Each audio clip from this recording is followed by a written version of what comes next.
sports is not a festival. Sports is sports competition. Dapat lahat ng activity ay babagay. That is why our opening on the 21st is quite different. Because the athletes will be parading only in white shirts. Hindi regional uniforms yung kanilang susuotin. Pare-parehas. Because ang pinaka-objective ng sports is unity. So that is why yun ang gagamitin namin damit as we parade around the Bicol University, going to the Bicol University and around the oval. And doon sa finale, the white shirts will become rainbow colors because there will be blasting of colors. That is significant, that is meaningful because in sports we are inclusive, we are accepting all.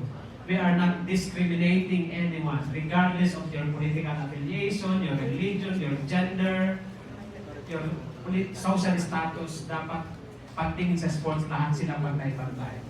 And tayo, as the host, dapat na-inclusive kasama sila. Kaya lahat kami mag-perform. Sana kasabay kayo.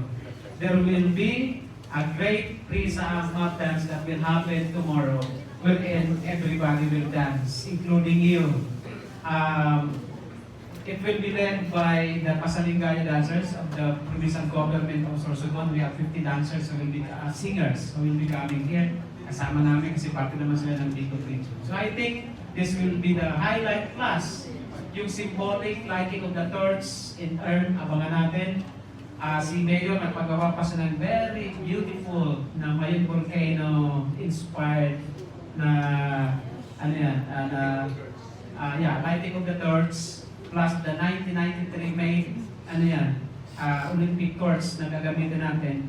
This is really a very significant. So we will assure you a solemn, meaningful, impactful, and significant opening ceremony tomorrow. So lahat po ng mga nanonood dito, sana ho ay subaybayan nyo yung aming opening ceremony sa Prisa. This is our big contribution to the sports of the Philippines. Thank you very much.